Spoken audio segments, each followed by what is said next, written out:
कौन? बेच देते हैं इसे। क्यों बेचेंगे? यही रहेंगे साथ में। नहीं बाबूजी, मैं नहीं रह सकता यहाँ और बार बार वहां से वापस भी नहीं आ सकता। मेरा काम सफर करता है, विभू की पढ़ाई सफर करती है। और अगर इसे यही रहना था तो आपने विदेश भेजा क्यों? पढ़ने के लिए भेजा था, बसने के लिए नहीं। बाबूजी, तो आप हमारे साथ अमेरिका चलिए ना। अब यहाँ रह क्या गया है? और वैसे भी आप अकेले रहकर करेंगे क्या? अब तो माँ भी चली गई। मां कहीं नहीं गई है बेटे, वो यही है इसी घर में। सुन रही है तुम्हारी बातें। तू जा जा, अपना काम कर। मैं यहीं रहूंगा और सोचूंगा कि कहां गलत हो गया मैं तुम्हारी परवरिश में।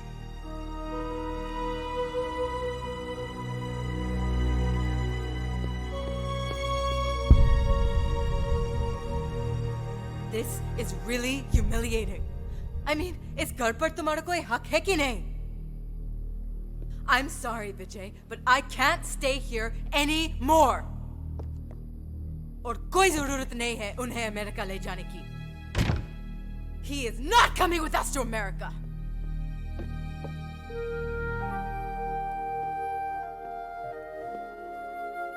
पापा, मैं नहीं जाऊंगा।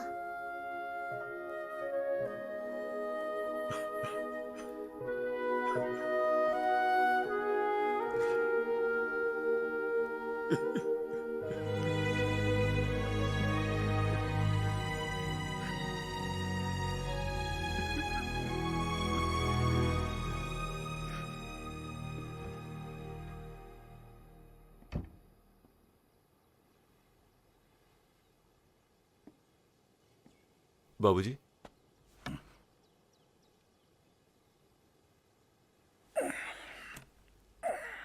बाबूजी मैं... कोई बात नहीं बेटे, गलतियां हो जाती हैं, हर इंसान से गलतियां हो जाती। नहीं बाबूजी, हम जा रहे हैं। जा रहे हैं? जा रहे हैं मतलब? बाबूजी, हम अमेरिका वापस जा रहे हैं। नहीं नहीं विजय, सुनो, तुम कहां जा रहे हो तुम? बाबूजी, आप जब चाहे अमेरिका आ सकते हैं। मैं कैसे रहूंगा तुम लोगों के बगैर? मैं चेक भेजता रहूंगा हर महीने। बाबूजी विजय, मेरी बात सुनो। दादाजी, मैं नहीं जाऊंगा। नहीं बेटे, हम कहीं नहीं जाएंगे, नहीं जाएंगे। बहू, सामान वापस रखो। विभू, चलो नीचे आओ। नहीं, मैं नहीं आऊंगा। कहा ना नीचे आओ। विभू, विजय, इधर आओ बेटा। विभू, इधर आओ। नहीं विजय, जब तुम अपने बेटे के बगैर नहीं रह सकते हो तो मैं भी अपने बेटे के बगैर नहीं रह सकता। मत जाओ विजय, मत जाओ।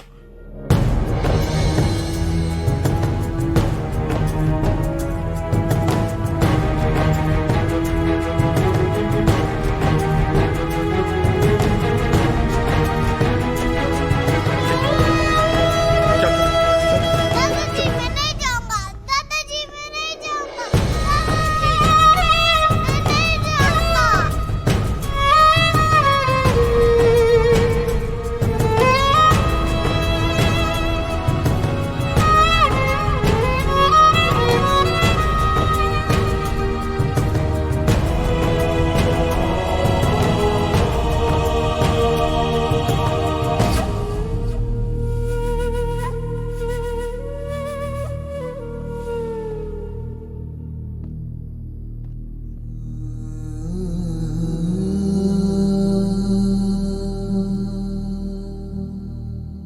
विजय,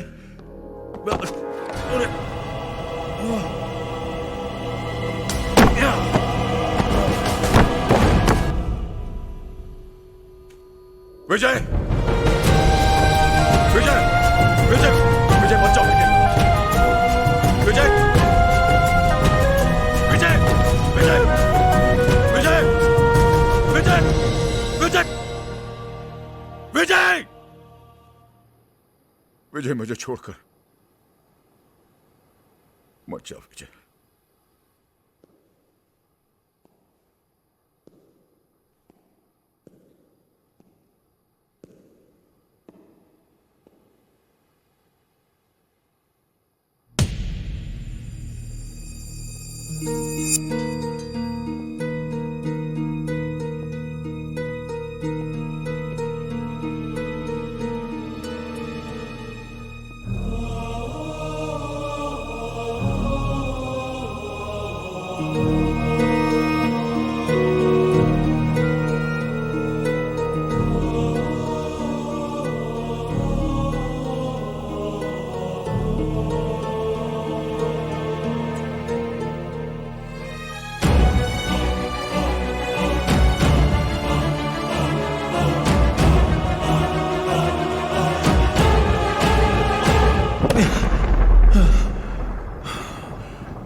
मैं यहीं पड़ा रहा।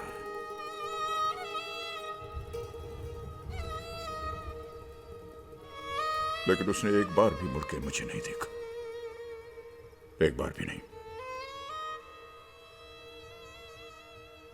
तब से मैं इस घर में भटक रहा हूं। मैंने कभी भी किसी को इस घर में रहने नहीं दिया।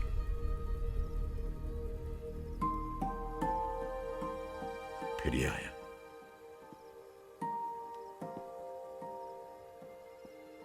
मेरा एंजल।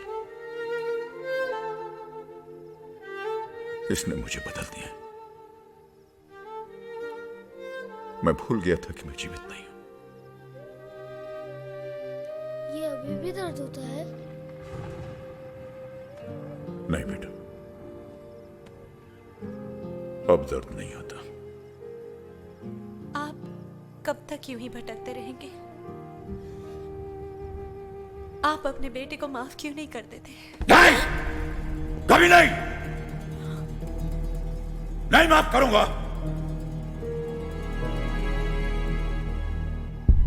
वो मुझे छोड़कर गया, लेकिन मैं इस घर को छोड़कर नहीं जाऊंगा, नहीं जाऊंगा।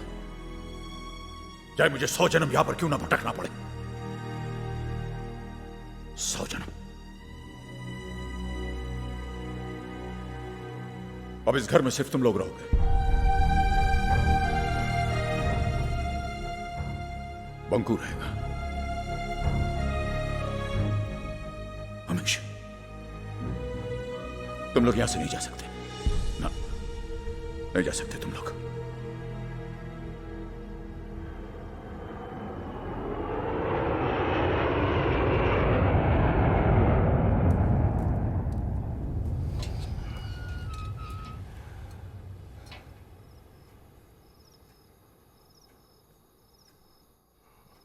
क्या वो अभी भी यहीं है?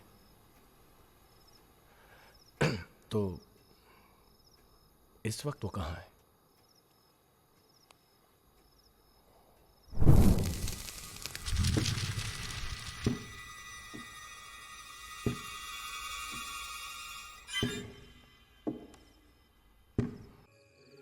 कैलाशनाथ को अपने बेटे से बहुत प्यार था। उसी के लिए इस मंदिर में उसने कितनी ही पूजा अर्चना की। अब उसका मन आपके बेटे से जुड़ गया है। इसी बात का तो डर है पुजारी जी, कहीं वो बंकू को कुछ। अरे नहीं नहीं नहीं नहीं। कैलाश ने आज तक किसी का बुरा नहीं किया, वो कुछ नहीं करेगा।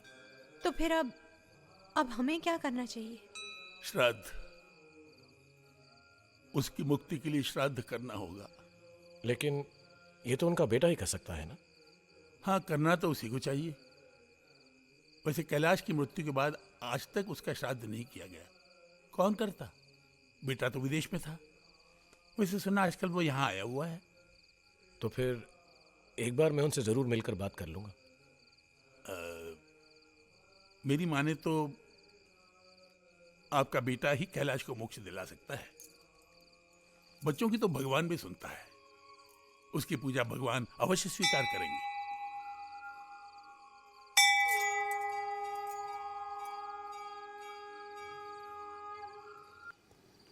विजय,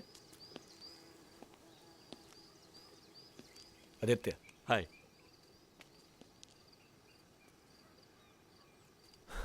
जब भी गोवा आता हूं यहां जरूर आता हूं। गोवा आते हुए अपने घर नहीं आते, वहां तो आप रुके हुए हैं। और आप हमें वहां से निकालना चाहते हैं। नाथविला तोड़ रहा हूं। इस बार जमीन बेचकर हमेशा के लिए गोवा छोड़ दूंगा। ना रहेगा घर, ना रहेगा भूत। भूत नहीं, आत्मा।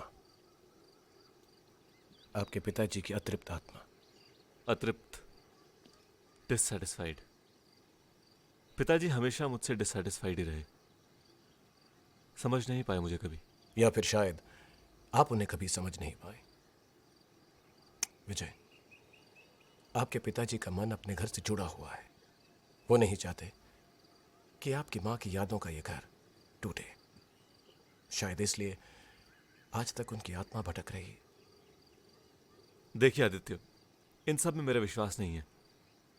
And I find it really funny कि मेरे पिताजी की आत्मा मेरे अलावा सबको परेशान करती है। परेशान नहीं करती, अपने होने का एहसास दिलाती है। काफी जानते हैं आप मेरे पिताजी के बारे में। जिस दिन आप घर छोड़कर जा रहे थे, आपके पिता अपने बेटे को रोकने के लिए पीछे निकले। उनका पैर फिसला, वो गिर गए और शायद चिल्लाए वो। लेकिन उनके बेटे ने एक बार पीछे पलट कर भी नहीं देखा। वो एक एक्सीडेंट था। ऐसा आपको लगता है? अरे आप कहना क्या चाहते हैं? I killed my father? कुछ नहीं जानते हैं आप। मैं गलत नहीं था, वो मेरी इतनी सी बात नहीं समझ पाई कि। और अब आप इतनी सी बात समझ नहीं पा रहे हैं। विजय सिर्फ माफी तो मांगनी है, वो भी अपने पिता से। एक बार घर चल के माफी मांग लो, शायद उनकी आत्मा को मुक्ति मिल जाए। तो आप मुझे ये बताने आए हैं मुझे क्या करना है? मैं आपको ये बताने आया हूं कि आपके पिताजी की आत्मा की मुक्ति के लिए हमने पूजा रखी। हम श्राद्ध कर रहे हैं। अमेरिका में श्राद्ध नहीं होते, फिर भी लोगों को मुक्ति मिल जाती है।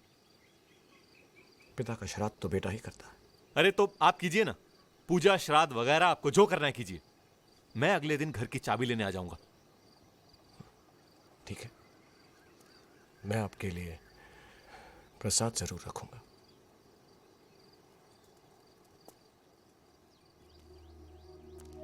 वैसे विजय, इन सब बातों को मैं भी नहीं मानता था, लेकिन इतना मान गया हूं, कुछ काम हमेशा अधूरे रह जाते हैं।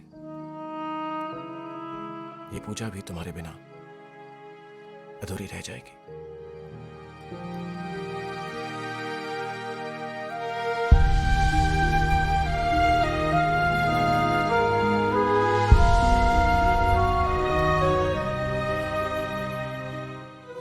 वो कल हम एक छोटी सी पूजा कर रहे हैं तुम्हारे भूतनाथ के लिए।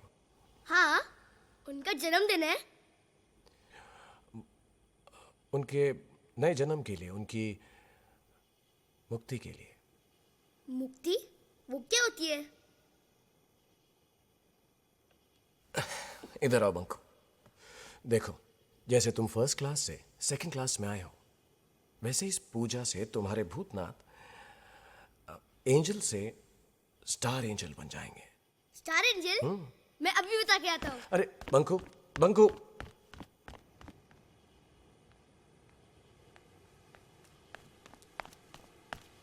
भूतनाथ, तुम्हें पता है मैं तुम्हारी मुक्ति के लिए एक पूजा रख रहा हूँ।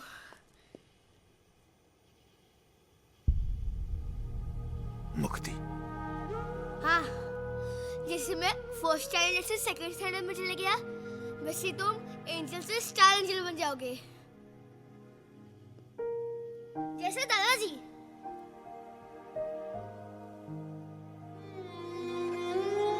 उधर देखो ना। देखने दे, जी भर के देखने दे।